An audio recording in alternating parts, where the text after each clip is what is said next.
Part 1 of the audio CD recordings of shloks of the book Golden Treasury of Shloks Kantha Bharanam, published by Parikh Parivar. Parikh Parivarena Prakashita Golden Treasury of Shloks va Kantha Bharanam iti pustika. Yasyaha shlokanam Shravan Compact Disc Shreniyam Krutam Rupantaram Prathamo Bhagah. एकं शास्त्रं देवकी पुत्र गीतम् एको देवो देवकी पुत्र एव मन्त्रोऽप्येकस्तस्य नामानि यानि कर्माप्येकं तस्य देवस्य सेवा नाहं वसामि वैकुण्ठे योगिनां हृदयेन च मद्भक्ता यत्र गायन्ति तत्र तिष्ठामि नारद।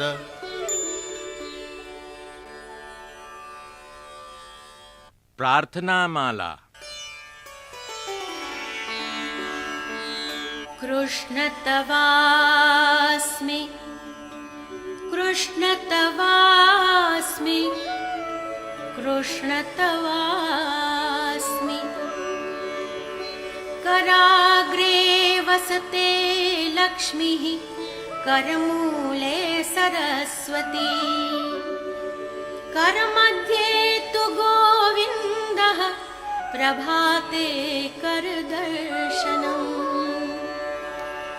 समुद्रवसने देवी पर्वतस्तनमण्डले विष्णुपत्नि नमस्तुभ्यं पादस्पर्शं क्षमस्व मे उद्धृतासि वराहेण विश्वाधारे वसुन्धरे त्वं देहमलसम्बन्धात् अपराधं क्षमस्व मे आयुर्बलं यशोवर्चः प्रजाः पशून् वसूनि च ब्रह्म प्रज्ञां च मेधां च त्वं नो देहि वनस्पते वनस्पते मनुष्याणाम् उद्धृतास्यास्य शुद्धये कृष्णसेवार्थकस्याशु मुखं मे विमलीकुरु आपो नारायणोद्भूताः स्नाने सत्ययनं पुनः तस्मान्नारायणं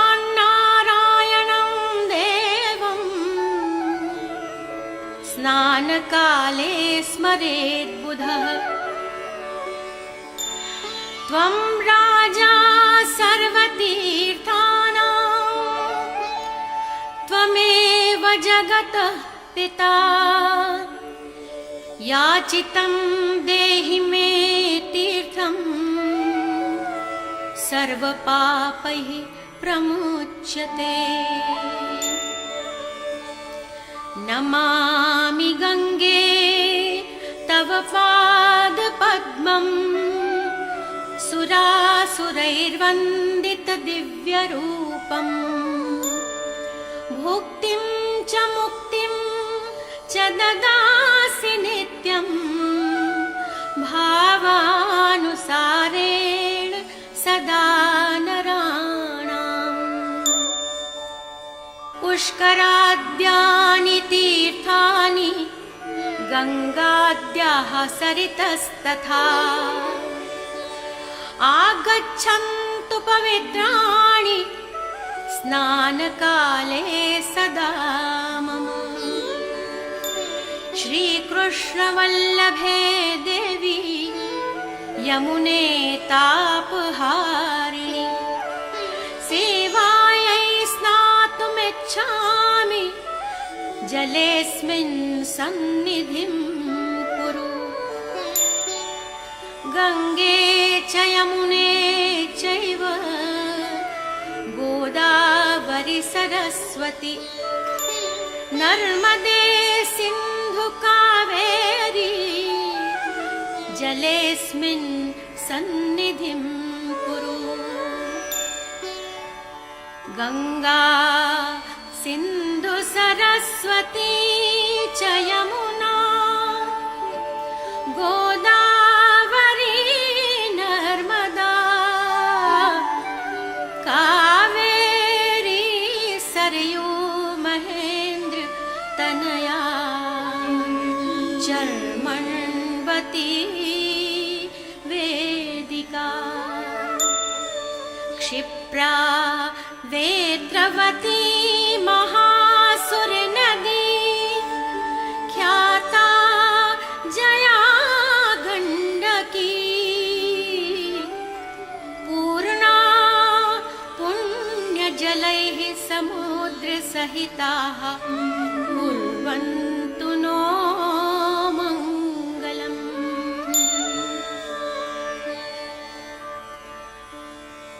गृह्णामि गोकुलाधीश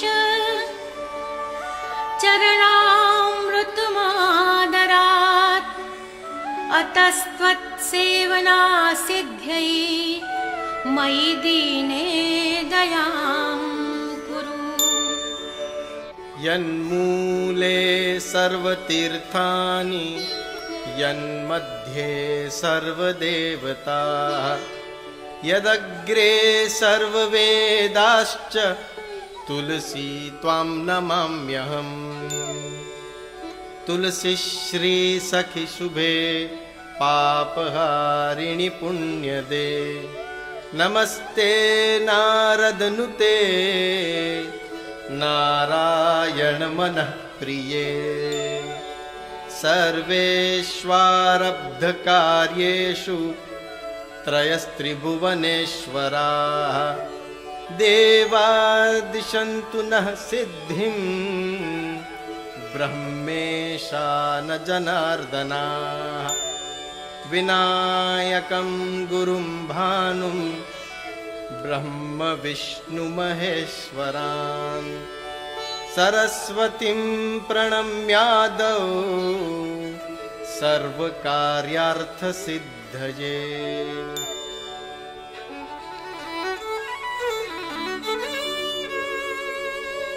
शुक्लाम्बरधरं देवं शशिवर्णं चतुर्भुजं प्रसन्नवदनं ध्यायेत् सर्वविघ्नोपशान्तये। अभीप्सितार्थसिद्ध्यर्थं पूजितो यः सुरासुरैः सर्वविघ्नहरस्तस्मै गणाधिपतये नमः। वक्रतुण्डमहाकाय सूर्यकोटिसमप्रभ निर्विघ्नं कुरु मे देव सर्वकार्येषु सर्वदा। गुरुर्ब्रह्मा गुरुर्विष्णुः गुरुर्देवो महेश्वरः गुरुः साक्षात् परं ब्रह्म तस्मै श्री गुरुवे नमः। वसुदेवसुतं देवं कंसचाणूरमर्दनं देवकी परमानन्दं कृष्णं वन्दे जगद्गुरुं। व्यासाय विष्णुरूपाय व्यासरूपाय विष्णवे नमो वै ब्रह्मनिधये वासिष्ठाय नमो नमः। आदिदेव नमस्तुभ्यं प्रसीद मम भास्कर। दिवाकर नमस्तुभ्यं प्रभाकर नमोऽस्तुते। आदित्यस्य नमस्कारं ये कुर्वन्ति दिने दिने।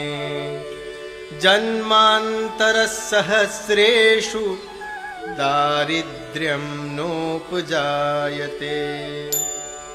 ओंकारं बिन्दुसंयुक्तं नित्यं ध्यायन्ति योगिनः।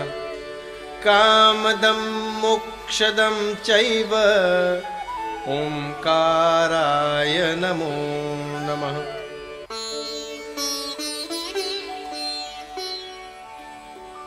मूकं करोति वाचालं पङ्गुं लङ्घयते गिरिं यत्कृपातमहं वन्दे परमानन्दमाधवम्।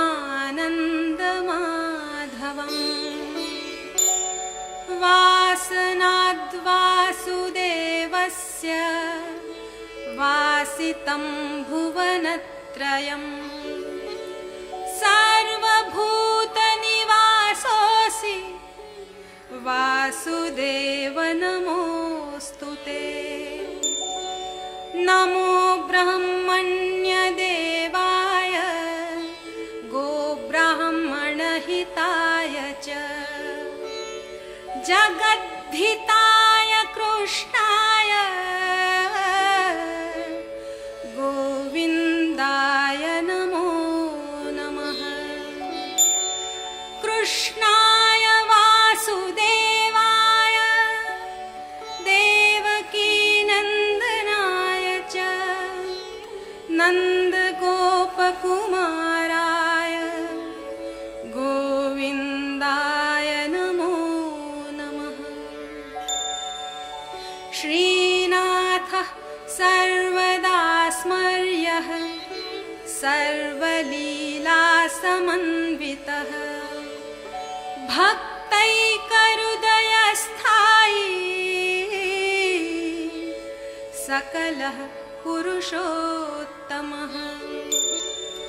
अस्माकं साधनं साध्यं श्रीनाथः शरणं मम। सम्पत्स्वापत्स्वपि सदा स्वाचार्यचरणोदितम्। दक्षिणे लक्ष्मणो यस्य वामे च जनकात्मजा पुरतो मारुतिर्यस्य तं वन्दे रघुनन्दनम्। राघवं रामचन्द्रं च रावणारिं रमापतिं राजीवलोचनं रामं तं वन्दे रघुनन्दनम्। अतुलितबलधामं स्वर्णशैलाभदेहं दनुजवनकृशानुं ज्ञानिनामग्रगण्यं सकलगुणनिधानं वानराणामधीशं रघुपतिवरदूतं वातजातं नमामि। नागेन्द्रहाराय त्रिलोचनाय भस्माङ्गरागाय महेश्वराय नित्याय शुद्धाय दिगम्बराय तस्मै नकाराय नमः शिवाय। नमो देव्यै महादेव्यै शिवायै सततं नमः। नमः प्रकृत्यै भद्रायै नियतः प्रणतः स्मताम्। सर्वमङ्गलमाङ्गल्ये शिवे सर्वार्थसाधिके शरण्ये त्र्यम्बके गौरी नारायणि नमोऽस्तु ते। शरणागतदीनार्त परित्राणपरायणे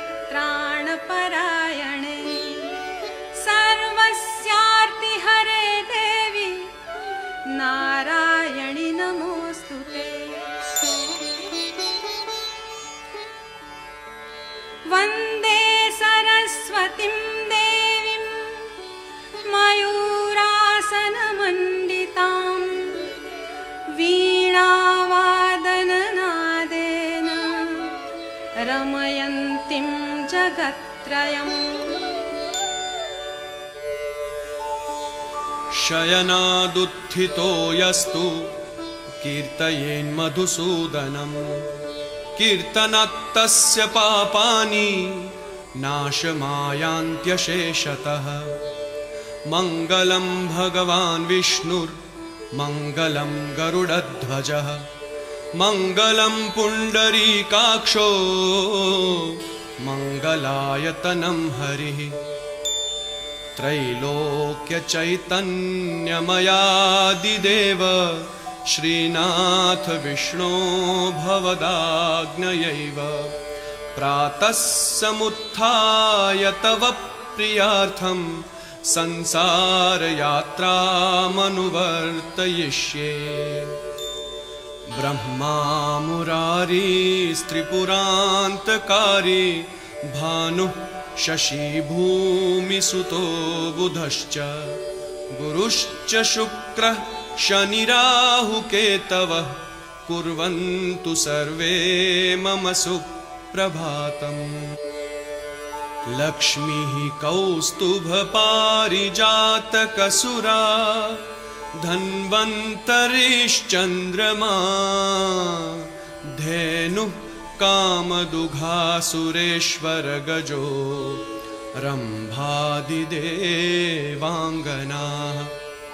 अश्वः सप्तमुखो विषं हरिधनुः शङ्खोऽमृतं चाम्बुधेः रत्नानीति 14 प्रतिदिनं कुर्वन्तु नो मङ्गलम्। प्रह्लाद नारद पराशर पुण्डरीक व्यासाम्बरीश शुक शौनक भीष्मदाल्भ्यान् रुक्माङ्गदोद्भव विभीषण फाल्गुनादि पुण्यानि मान् परम भागवतान् स्मरामि। पुण्यश्लोको नलो राजा पुण्यश्लोको युधिष्ठिरः पुण्यश्लोका च वैदेही पुण्यश्लोको जनार्दनः। अश्वत्थामा बलिर्व्यासो हनुमांश्च विभीषणः कृपः परशुरामश्च सप्तैते चिरजीविनः। अहल्या द्रौपदी सीता तारा मन्दोदरी तथा पञ्चकं नास्मरेन्नित्यं महापातकनाशनम्। उमा उषा च वैदेही रमा गङ्गेति पञ्चकम् प्रातरेव स्मरेन्नित्यं सौभाग्यं वर्धते सदा। अयोध्या मथुरा माया काशी काञ्ची ह्यवन्तिका पुरी द्वारावती चैव सप्तैता मोक्षदायिकाः। श्रोत्रियं सुभगां गां च यज्ञिमग्निचितिं तथा प्रातरुत्थाय यः पश्येत् आपद्भ्यः स विमुच्यते। एतानि प्रातरुत्थाय संस्मरिष्यन्ति ये जनाः सर्वपापैः प्रमुच्यन्ते स्वर्गलोकमवाप्नुयुः।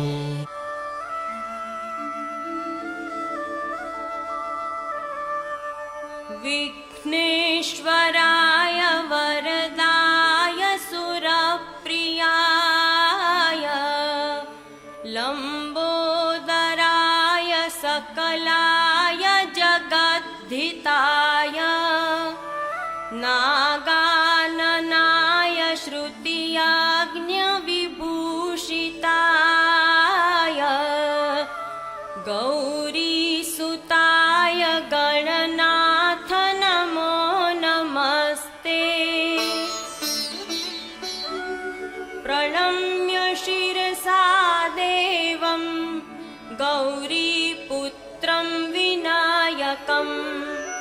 भक्तावासं स्मरेन्नित्यम् आयुकामार्थसिद्धये अखण्डमण्डलाकारं व्याप्तं येन चराचरं तत्पदं दर्शितं येन तस्मै श्रीगुरवे नमः। अज्ञानतिमिरान्धस्य ज्ञानाञ्जनशलाकया चक्षुरुन्मीलितं येन तस्मै श्रीगुरवे नमः।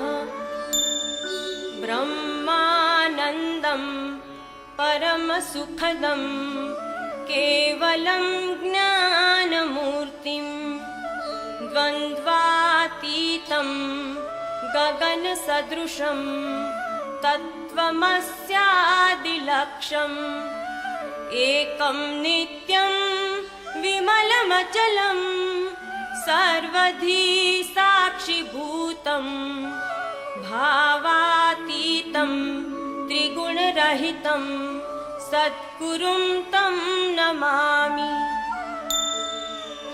नमोऽस्तु ते व्यासविशालबुद्धे फुल्लारविन्दायतपत्रनेत्र येन त्वया भारततैलपूर्ण प्रज्वालितो ज्ञानमयप्रदीपः। नमः सवित्रे जगदेकचक्षुषे जगत्प्रसूतिस्थितिनाशहेतवे त्रयीमयाय त्रिगुणात्मधारिणे विरिञ्चि नारायण शङ्करात्मने। नमस्ते सते ते जगत्कारणाय नमस्ते चिते सर्वलोकाश्रयाय नमोऽद्वैततत्त्वाय मुक्तिप्रदाय नमो ब्रह्मणे व्यापिने शाश्वताय। त्वमेकं शरण्यं त्वमेकं वरेण्यं त्वमेकं जगत्पालकं स्वप्रकाशं त्वमेकं जगत्कर्तृपात्रोप्रहर्तृ त्वमेकं परं निश्चलं निर्विकल्पं। भयानां भयं भीषणं भीषणानां गतिप्राणिनां पावनं पावनानां महोच्चैःपदानां नियन्त्रुत्वमेकं परेषां परं रक्षणं रक्षणानां। वयं त्वां स्मरामो वयं त्वां भजामो वयं त्वां जगत्साक्षिरूपं नमामः। सदेकं निधानं निरालम्बमीशं भवाम्भोधिपोतं शरण्यं व्रजामः। शान्ताकारं भुजगशयनं पद्मनाभं सुरेशं विश्वाधारं गगनसदृशं मेघवर्णं शुभाङ्गं लक्ष्मीकान्तं कमलनयनं योगिभिर्ध्यानगम्यं वन्दे विष्णुं भवभयहरं सर्वलोकैकनाथम्।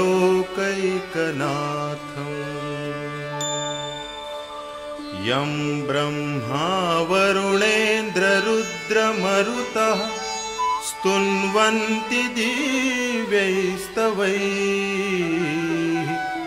वेदैः साङ्गपदक्रमोपनिषदैः गायन्ति यं सामगाः ध्यानावस्थिततद्गतेन मनसा पश्यन्ति यं योगिनो यस्यान्तं न विदुःसुरासुरगणा देवाय तस्मै नमः।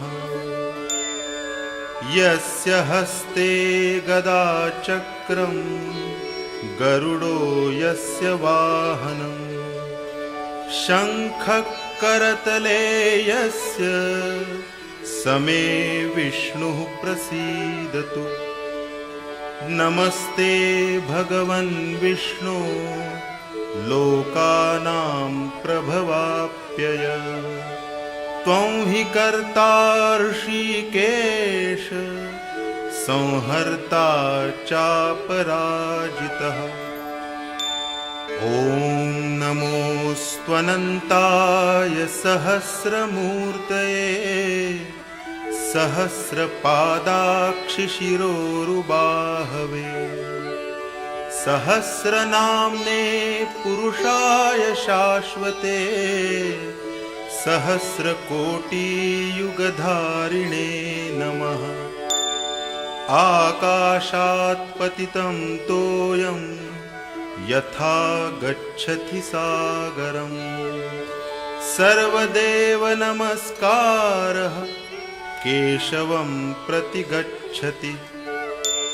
कृष्णो रक्षतु नो जगत्त्रयगुरुः कृष्णं नमस्याम्यहम्। कृष्णेनामरशत्रवो विनिहताः कृष्णाय तस्मै नमः। कृष्णादेव समुत्थितं जगदिदं कृष्णस्य दासोऽस्म्यहम्। कृष्णे तिष्ठति सर्वमेतदखिलं हे कृष्ण रक्षस्व माम्। कस्तूरीतिलकं ललाटपटले वक्षस्थले कौस्तुभम् नासाग्रे वरमौक्तिकं करतले वेणुः करे कङ्कणम्। सर्वाङ्गे हरिचन्दनं सुललितं कण्ठे च मुक्तावली। गोपस्त्रीपरिवेष्टितो विजयते गोपालचूडामणि।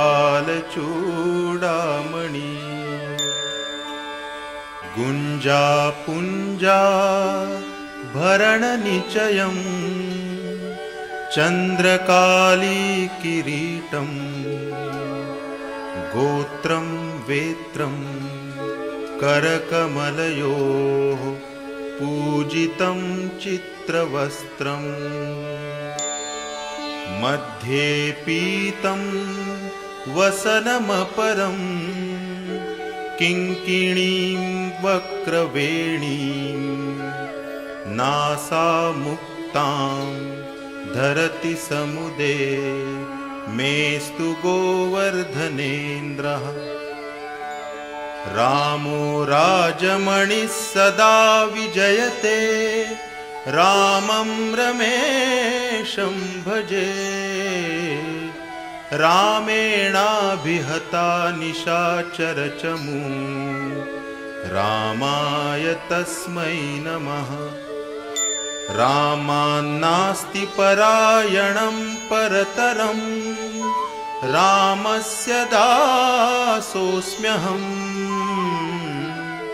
रामे चित्तलयः सदा भवतु मे भो राम मामुद्धर।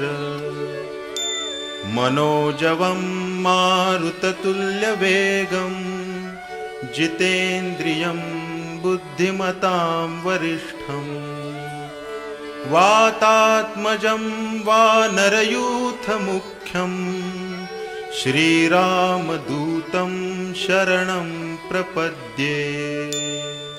वन्दे देवमुमापतिं सुरगुरुं वन्दे जगत्कारणं वन्दे पन्नगभूषणं मृगधरं वन्दे पशूनां पतिं वन्दे सूर्यशशाङ्कवह्निनयनं वन्दे मुकुन्दप्रियं वन्दे भक्तजनाश्रयं च वरदं वन्दे शिवं शङ्करम् आत्मा त्वं गिरिजामति सहचराः प्राणः शरीरं गृहम् पूजा ते विषयोपभोगरचना निद्रा समाधिस्थितिः सञ्चारः पदयोः प्रदक्षिणविधिः स्तोत्राणि सर्वा गिरो यद्यत् कर्म करोमि तत्तदखिलं शम्भो तवाराधनम् कर्पूरगौरं करुणावतारं संसारसारं भुजगेन्द्रहारं सदा वसन्तं हृदयारविन्दे भवं भवानी सहितं नमामि। करचरणकृतं वा कायजं कर्मजं वा श्रवणनयनजं वा मानसं वापराधं विहितमविहितं वा सर्वमेतत् क्षमस्व। जय जय करुणाब्धे श्रीमहादेव शम्भो। या श्री स्वयं सुकृतिनां भवनेष्वलक्ष्मीः पापात्मनां कृतधियां हृदयेषु बुद्धिः श्रद्धा सतां कुलजनप्रभवस्य लज्जा तां त्वां नताः स्म परिपालय देवि विश्वम्। शुक्लां ब्रह्मविचारसार परमां आद्यां जगद्व्यापिनीम्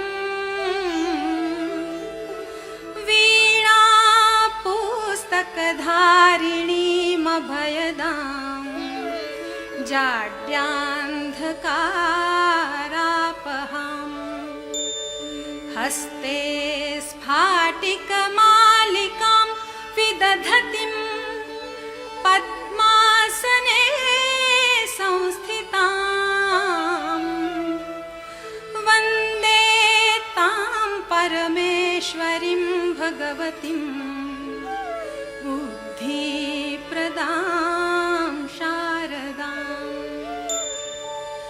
या कुन्देन्दुतुषारहारधवला या शुभ्रवस्त्रावृता या वीणावरदण्डमण्डितकरा या श्वेतपद्मासना या ब्रह्माच्युतशङ्करप्रभृतिभिर्देवैः सदा वन्दिता सा मां पातु सरस्वती भगवती निःशेषजाड्यापहा। अन्नं ब्रह्मा रसो विष्णुः भोक्ता देवो महेश्वरः।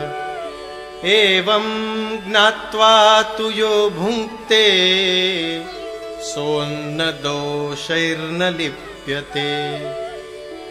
यज्ञशिष्टाशिनः सन्तो मुच्यन्ते सर्वकिल्बिषैः। यज्ञशिष्टामृतभुजो यान्ति ब्रह्म सनातनम्। भुञ्जते ते त्वघं पापा ये पचन्त्यात्मकारणात्। ब्रह्मार्पणं ब्रह्म हविर्ब्रह्माग्नौ ब्रह्मणाहुतम्। ब्रह्मैव तेन गन्तव्यं ब्रह्मकर्म समाधिना। यत्करोषि यदश्नासि यज्जुहोषि ददासि यत्तपस्यसि कौन्तेय तत्कुरुष्व मदर्पणम्। अहं वैश्वानरो भूत्वा प्राणिनां देहमाश्रितः प्राणापानसमायुक्तः पचाम्यन्नं चतुर्विधम्।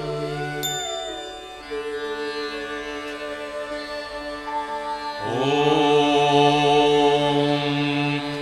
सहनावतु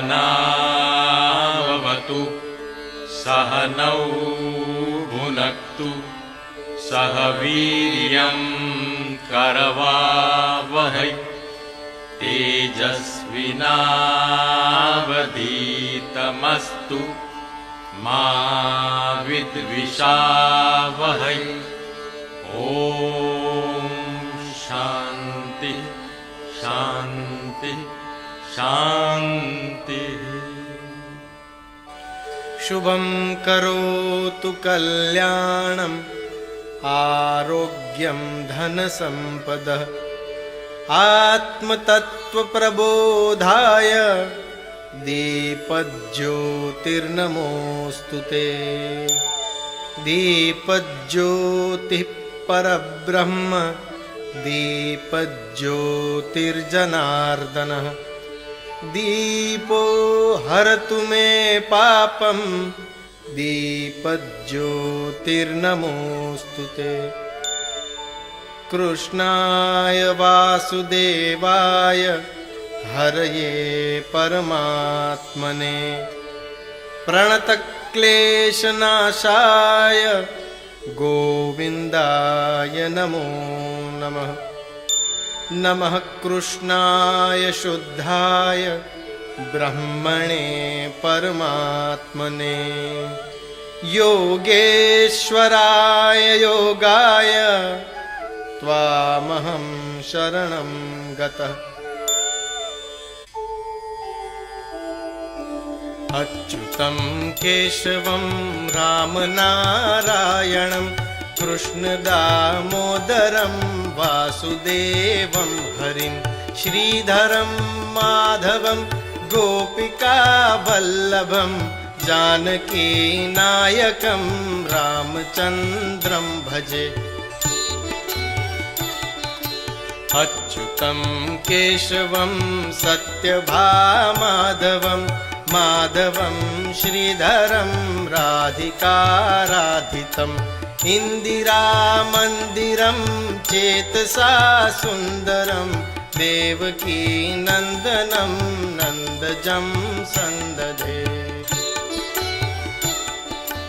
विष्णवे जिष्णवे शङ्किने चक्रिणे रुक्मिणी रागिणे जानकी जानये वल्लभी वल्लभायार्चितायात्मने कंसविध्वंसिने संशिने ते नमः।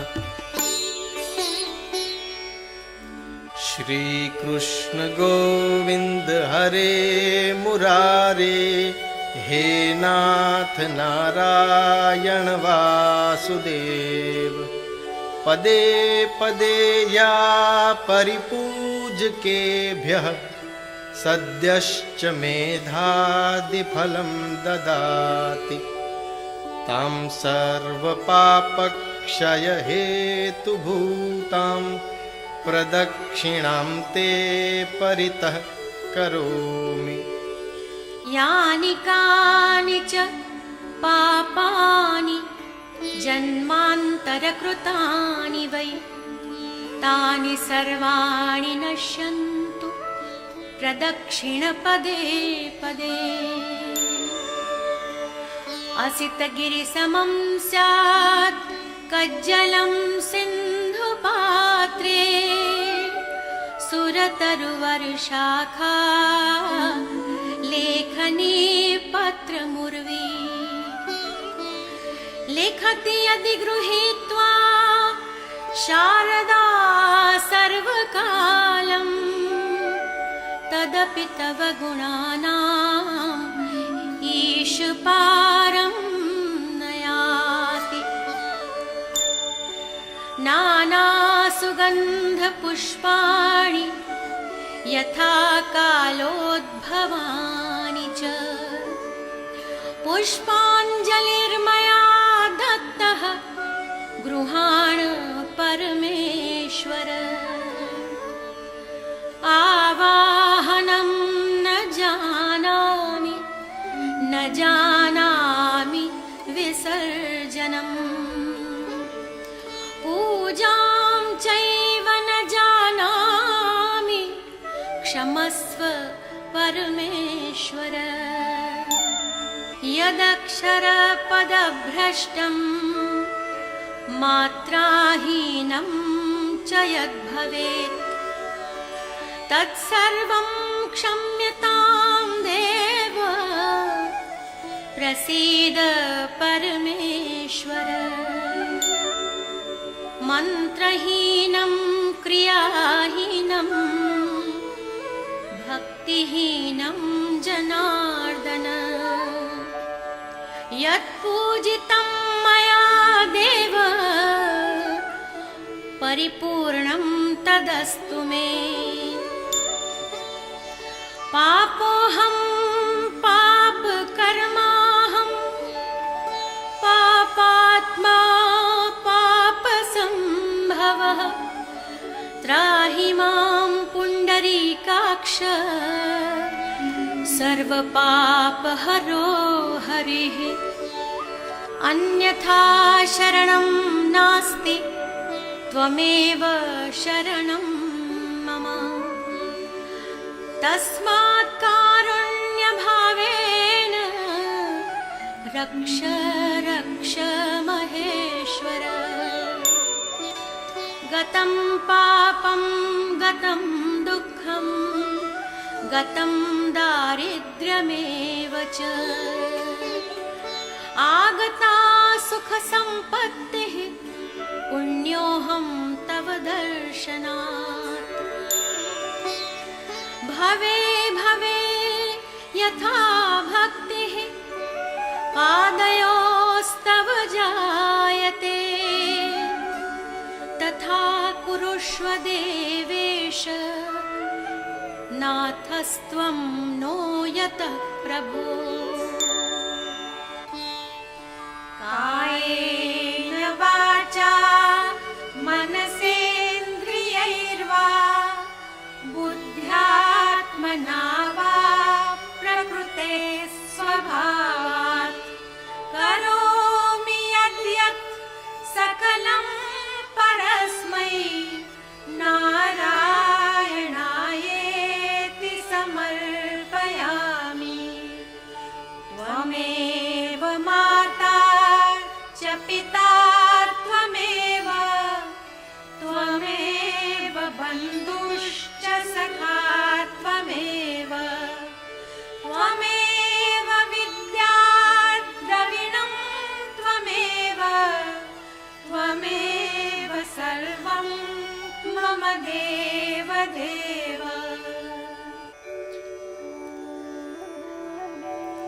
श्रीकृष्ण शरणं मम दासोऽहं कृष्ण तवास्मि दासोऽहं कृष्ण तवास्मि दासोऽहं कृष्ण तवास्मि। बुद्धिप्रेरक श्रीकृष्णस्य पादपद्मं प्रसीदतु।